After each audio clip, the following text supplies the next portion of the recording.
नमस्कार, मी दुर्वा दळवी तुमचं सगळ्यांचं स्वागत करते लोकमतमध्ये। सध्या कोल्हापूरमध्ये जर वातावरण पाहायला गेलं तर गोकुळच्या निवडणुकीमुळे राजकीय वातावरण आहे जे तापलेलं पाहायला मिळते। काँग्रेस प्रणित समविचारी आघाडी आणि त्याचबरोबर महायुती असा थेट सामना होणार आहे। मात्र दोन्ही आघाड्यांबरोबर महायुती आणि आघाडी यांच्यासोबत कोण जाणार आहे, कोण कोणाकडनं ठराव देणार आहे, या सगळ्याच विषयी सध्या संभ्रमावस्था असताना आज कोल्हापूरमध्ये मंत्री हसन मुश्रीफ यांच्या वतीनं आहे जे ठराव दाखल करण्यात आलेले शक्ती प्रदर्शन करत आहेत, जे ठराव दाखल होत आहेत आणि आपण पाहतोय ठराव दाखल करण्यासाठी आहे खूप मोठ्या संख्येने इथे ठरावधारकांची गर्दी झालेली आहे। एकंदरीत जर संपूर्ण परिस्थिती पाहिली तर ठराव दाखल करण्यासाठी अक्षरशः झुंबड उडाल्याचा प्रकार या ठिकाणी पाहायला मिळतोय।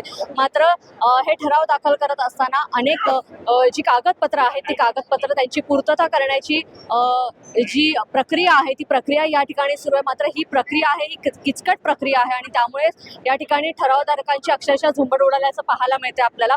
आणि आपण पाहतो की कशा पद्धतीने ठरावधारक आहेत जे ठराव देण्यासाठी त्याचबरोबर या ठिकाणी जी कागदपत्रांची पूर्तता आहे ती करण्यासाठी या ठिकाणी आपल्याला गर्दी झालेली दिसते। मात्र ही सगळी परिस्थिती पाहिल्यानंतर एकूण आज जर पाहिलं तर मंत्री हसन मुश्रीफ यांच्यासोबत आहे जे ठरावधारक आले ते तब्बल 1,500हून अधिक ठरावधारक आहेत। त्यामुळे संपूर्ण दिवसभर आहे जे हे कार्यालयाचा परिसर ज्या ठिकाणी ठराव दाखल करायचे त्या ठराव दाखल करण्याच्या ठिकाणी आहे जे आपल्याला गर्दी दिसणार आहे। आणि त्यामुळेच आहे जे कार्यकर्ते असतील त्याचबरोबर ठरावधारक आहेत त्यांनी मंत्री हसन मुश्रीफ आहेत यांच्याकडे ही तक्रार दिलेली आहे की हे जे कागदपत्रांची पूर्तता होते ती कागदपत्रांची पूर्तता करण्यासाठी खूप जास्त गर्दी। तुम्ही किती वाजता आलाय आणि नेमका काय इथे घोळ चाललेला आहे? घोळ काही नाही, नियमित प्रमाणे ओळीने चाललेला आहे।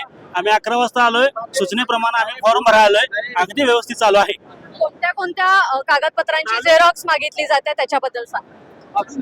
मूळ ठराव आणि त्याची झेरॉक्स परत त्या झेरॉक्स वर पोच दिली जाते आणि आधार कार्ड बघून उमेदवाराचं नाव नोंदवलं जातं। आता तुमच्यापर्यंत हा निरोप आलाय का? कारण की थोड्याच वेळापूर्वी मंत्री हसन मुश्रीफांनी आहे जे अधिकाऱ्यांना सांगितलं की झेरॉक्स आहे ती झेरॉक्स घ्यायची, आता सध्या घेऊ नका, थोड्या दिवसांनी घ्या म्हणून असा निरोप काय नाही अजून याला। आमच्याकडे मूळ आधार कार्ड आहे ते दाखवून ठराव दाखल करून घ्यायला। झेरॉक्स पण देणार आहे का त्याच्यासोबत? तुम्ही झेरॉक्स मागितलं देणार, मागितलं तर पण काय गरज नाही।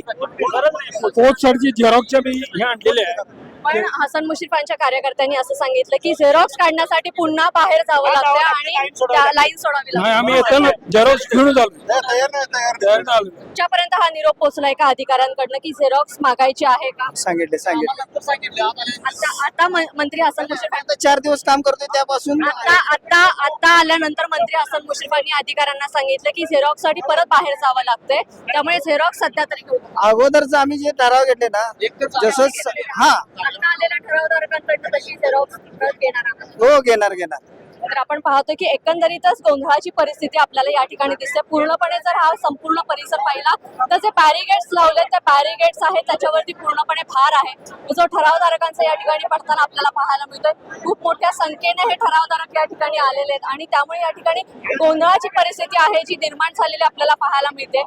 मगाशी सांगितल्याप्रमाणेच की ठरावधारक खूप जास्त संख्येने आलेत आणि या ठिकाणी जी गर्दी आहे ती देखील झालेली आहे आणि या ठिकाणची जी व्यवस्था आहे ती व्यवस्था मात्र योग्य पद्धतीने झालेली नाही। त्यामुळे या ठिकाणी संपूर्णपणे तणावाचं वातावरण आणि त्याचबरोबर गोंधळाचं वातावरण आपल्याला पाहायला मिळते।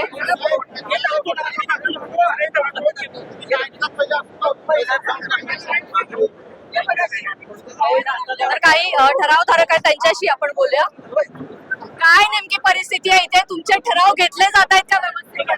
नाही, ठराव व्यवस्थित घ्या। शासनानं वास्तविक जादा टेबल लावायला पाहिजे होते। इथे गोकुळच्या आम्ही सकाळी पहाटे उठून आलो, इकडे सर्व उत्पादक आहे। वास्तविक शासनाने इथे जास्त टेबल लावायला पाहिजे होतं असं आमचं मत आहे। काय नेमकी परिस्थिती आहे? काय गोंधळ उडाला इथे? नियोजन बरोबर नाही आहे, नियोजन भरपूर लावायला पाहिजे होतं। एवढी गर्दी झाली की लोकांना इथं उभा राहायची जागा सुद्धा नाही आहे, एवढा त्रास व्हायला आहे। मालकाला इथं पाळीत उभा राहायची पाळी आलेली आहे। ही वस्तुस्थिती आहे, शासनानं लक्ष द्यायला पाहिजे खरं म्हणजे इथं। एकंदरीत मालक आहेत त्या मालकानं पाळीत उभा राहायची पाळी आलेली आहे। शासनाची इच्छुक आहे, टेबल वाढवलं पाहिजे। या आधी कशा पद्धतीने ठराव देत होतात निवडणुकीसाठी? जशी आमची लोक येतो तशी तू ह्यावेळी जरा अशीच परिस्थिती असायची का याच्या? नाही, आता बदलली का बदलली आम्हाला माहित नाही शासनानं, कारण नसताना शासन बदलायला लागले। पाहतोय संपूर्णपणे या ठिकाणी जे ठराव दाखल करण्यासाठी आलेले दूध उत्पादक आहेत त्या सगळ्यांमध्ये आहे जो गोंधळ पाहायला मिळतो आणि त्याचबरोबर या ठिकाणी पाहिलं तर आपल्याला अक्षरशः बॅरिकेड्स आहेत ते ढकलले जात आहेत एवढी गर्दी या ठिकाणी झालेली खूप किचकट पद्धतीने ही प्रक्रिया सगळी ठराव दाखल करण्याची केलेली आहे त्यामुळे या ठिकाणी आहे जे ठरावधारक आहेत ते आपण पाहतोय की कशा पद्धतीने या ठिकाणी आपला ठराव देण्यासाठी आहे या ठिकाणी ठराव दाखल करण्यासाठी या ठिकाणी झुंबड उडालेले आणि थोड्याच वेळामध्ये कदाचित या ठिकाणी परिस्थिती वेगळी देखील असू शकते एकंदरीत जर पाहायला गेलं तर या ठरावधारकांचा आहे जो उद्रेक होण्याची परिस्थिती आलेली आहे कारण सकाळपासून पहाटेपासून हे ठरावधारक आहेत ठराव देण्यासाठी या ठिकाणी आलेत मात्र योग्य त्या पद्धतीने नियोजन झालेलं नाहीये त्यामुळे या सगळ्याच ठरावधारकांनी आपलं मत मांडलेलं आहे की योग्य नियोजन झालं असतं तर योग्य पद्धतीने ठराव देता आले असते मात्र मुदत संपत आलेली आहे कमी दिवस कमी कालावधी हातात असल्यामुळे ठरावधारकांची झुंबड या ठिकाणी उडालेली आहे आणि याच पार्श्वभूमीवरती मंत्री हसन मुश्रीफांनी आज शक्कत प्रदर्शन करत ठराव दाखल केले मात्र ठराव दाखल केल्यानंतर या ठिकाणची प्रक्रिया आहे त्या प्रक्रियेची माहिती जाणून घेतल्यानंतर अधिकाऱ्यांना ही प्रक्रिया आहे ती थोडीशी शिथिल त्याचबरोबर जे कागदपत्र आहे ती कागदपत्र कमी घेण्याची देखील त्यांनी विनंती केली मात्र ते सांगून देखील या ठिकाणी आपण पाहतो की ठरावधारकांची अक्षरशः झुंबड उडालेली आहे ठराव दाखल करण्यासाठी या ठिकाणी जी गर्दी झाली ती गर्दी आटोक्यात कसं प्रशासन आणणार हाच आता महत्वाचा मुद्दा यावरच मी ते आमच्या लोकमतसाठी कोल्हापूरहून दुर्वा दळवी धन्यवाद.